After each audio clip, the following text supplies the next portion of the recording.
right, guys, here we're to talk about Season 2, Episode 1 of The Twilight Zone, as it appears on Netflix, the 1959 original series. So this whole time, I've been thinking, I don't believe you. You say you researched something, that seems very unlikely, unlike you. So I chose to want to push to work in as it appears on Netflix because I assumed that these were like collections and these were not the real seasons as they aired. Oh, no, these are real. I know that old television had different numbers of seasons and different like wily ways of working back in the day or whatever the fuck. But there's a noted shift in this episode because we have in like the theme song, right? Yes, this is the iconic. So like towards the end of last season, where I thought the real third season must have started or something, the intro like visuals changed or whatever. Sure. But now I'm noticing like finally like the iconic theme song. 37th episode we fucking watched. Yep. We get that thing, and the production value seems higher. Yeah. We got Rod Serling visually in the intro, not just voiceover. We have some different shit happening, right? And while like there's a clear shift, cooler techniques are being used to film this episode. Really hate this episode. No, this episode's dog shit. It's absolute crap. That's why I wanted to get all that out of the way. No, yeah. So I wasn't tempted to like, oh, you're just trying to pathetically defend this like boring, stupid episode by claiming that the next season ushers in an era of like improved quality. It took me 2 times to watch it because I fell asleep the first time. You were driving. And this is not something about it where I'm like, and even at the end I'm like, that's the twist? No, there's like what the fuck? When he woke up in that hospital bed and like they started talking and stuff, I'm like, okay, well this is like the the setup. This is the misdirect. Yes. We're gonna get the real twist, right? They're gonna walk outside and it's gonna be like the year 2352. It's gonna be some fucking crazy shit. Yeah. It keeps going through time, like something's gonna happen, and then I'm like, no, it's already been like 3 hours. It's probably almost over. It's probably because it felt like it was hours of like him in the desert. Clive, Blake, walking around and all that stuff. Yeah, a weird amount of like self-monologue and inner monologue where you're like, what's happening? Why is he doing this? And why does I think it was Blake, the guy who was in the like the pilot seat for a moment. Yeah. Why is he the creepiest motherfucker that ever lived? I see a Johnny Cab driver from Total Recall. Oh, God. Some plastic, man just doing like a loop of some weird bobblehead routine. Weird as hell. No, it's insane. The whole thing was really insane, and like, because we're modern viewers, right? My mind's going, I'm trying to think of stuff, and then at the end they were just like, it's nothing.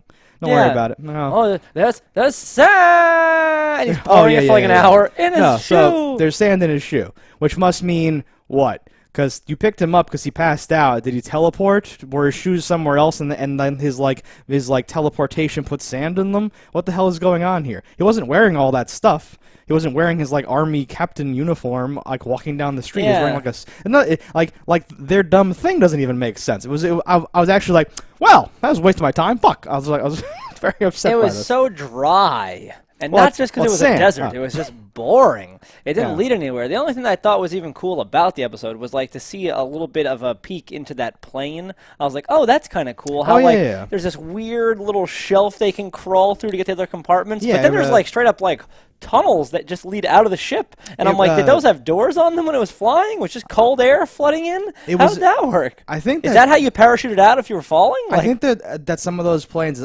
like especially the ones that have like the bottom bubble thing, there was actually like a lot of like weird exposed stuff that you wouldn't think because they don't fly that high because they have to shoot things or whatever the fuck. Yeah. But no, it reminded me of like the space station or like a submarine or whatever. You can see where the Millennium Falcon grabbed like some cool stuff from. God, that's that. No, because George Lucas has no original thoughts in his fucking head. Yeah, the bubbles, very cool, very cool. No, I dug all that, and like I don't know, I really thought he would end up being dead or something when he found the grave, and then it wasn't his grave, and then all that. And like you're saying, just like I thought his performance was like good. I kind of liked parts of it or whatever, but just in general, not enough like, of it to carry. Well, like why are you like dubbing in like voiceover, but then you're having him talk to himself, but it doesn't even seem to track. Because, like, I thought, okay, like, the voiceover is going to be his... Again, I'm, like, giving them far too much fucking... They just fucking shat this out and moved on to the next episode. But, like, I thought, like, his voiceover is his calm thing, right? Where he's like, hey, man, there's probably a reason for this, we just have to retrace our steps, it's fine. And then when he talks that loud, he's like, fucking what? So I thought, like, that was him, like, this is how we demonstrate with one actor and, like, nothing else that he's falling apart. What does he call the guy? he like finds a canteen. He's Yo, Brooklyn Cowboy or something like that. Was that it, Brooklyn? Or, well, that's what he calls him. Some kind of cowboy. The next one he says, I think, is Brooklyn Cowboy. But the first thing is like you goober loon or like some like yo scallywag. No, yeah, there's just little gems in there, right, where he like throws out some things. Yeah, I meant to write that down, but I was like, I'm not even gonna bother with that. I couldn't even. This was almost an episode where I was like, we could just, hit record, say the intro, and say it is what it is, and stop. It is what it is. Because I don't have really anything to talk about in this episode. I just found it boring. It seemed lackluster. It wasn't up to the par they have set, especially with an ending high note on their season finale. A premiere and a finale should really be the best. They should suck you in for that season. Oh, that seems like filler, right? It seemed like a middle tier, we just ran out of budget, made this. Yeah, because you have to have an awesome premise or an awesome mindfuck moment or just an overall high quality thing, right? Yeah. Those are like the three pillars of a Twilight Zone episode, and this fails on all three. Yeah. The plane production thing, some of the shots and stuff. I was like, oh, they have fucking cranes or cameras now. They have better ways to shoot things or some shit like that. But if you skimp on the writer's budget, the content, then you have it doesn't matter how good anything else can look. So not a good episode. Thumbs down. Thumbs down. That's kind of all I have to say. If you have anything else to say on this I can episode, peruse my unusually copious notes. I would have liked there to have been something else.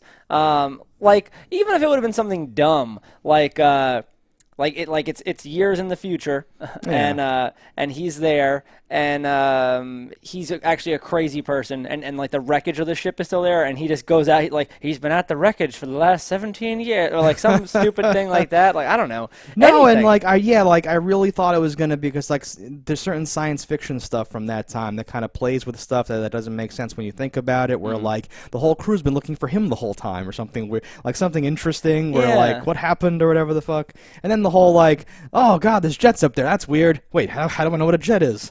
It was very I was what is clumsy this? And weird. I don't know. No. I'm sorry, Twilight Zone. This was a bad version of that other one where the guy was a pilot that had to go back and die to save the guy. Oh my god, but that had that was a great episode. More going for it. Yeah, no, this is a bad version fabulous. of that. Exactly, right? Yeah. Where he's like, now I tell you right now, I'm from the past, whatever the fuck. And it's it says he died in a firefight. And then he goes, I have to go back and die in that firefight. And there's a little action scene where he's running down the tarmac and there's fancy planes. And he's like, oh shit, or whatever. Still should have gone in a fucking... Yeah, an F1 where they just destroy things. Where he's fire and forget Sidewinder. He wouldn't know how to fly. He wouldn't know how to fly that. Not at all. It's basically flying a big computer. All right, so fuck this episode. Don't die in a fire. Let us know in the comments below what you thought about it. And we'll see you next time.